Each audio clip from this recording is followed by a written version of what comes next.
सबसे पहले आपके पास जो मर्जी वाला पीस है ना, आप जिस कपड़े का डिज़ाइन बनाना चाहते हैं आपने उस कपड़े पर अपना ये वाला सब खर्चा फ्यूज़ कर देना। ये देखिए फ्रंट पट्टी मैंने फ्यूज़ कर दी और इसके बाद ये वाली बटन टैग, ये देखिए बटन टैग के बाद ये देखिए कफ।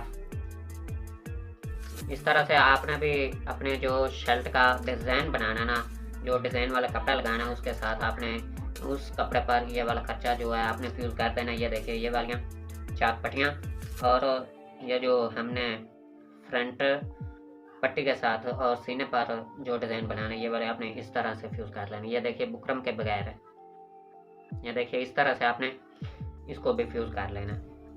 और जो हमने ये कॉलर की नोक पर डिज़ाइन बनाना है, हम निशान लगा लेंगे तकरीबन 2 इंच पर और यहाँ से तकरीबन 1.25 इंच पर।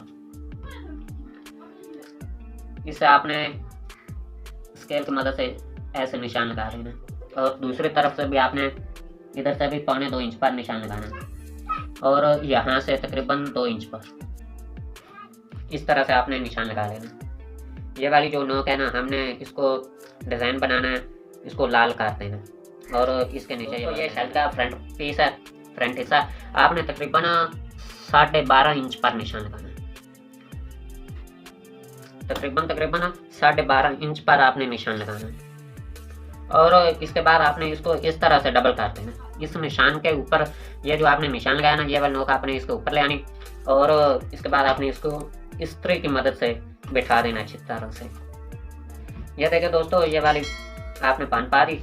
आपने दोनों तरफ से नाप लेना है, तकरीबन 5.5 इंच से एक सूत्र कम है, इधर से भी और इधर से भी। यहाँ से तकरीबन 6 इंच पर, सेंटर से 6 इंच पर और साइडों से तकरीबन 5.5 इंच पर। और ये जो बुकरम के बगैर हमने पीस बनाया ना, इसको हमने तकरीबन 2 पीस यहाँ से लगा देने।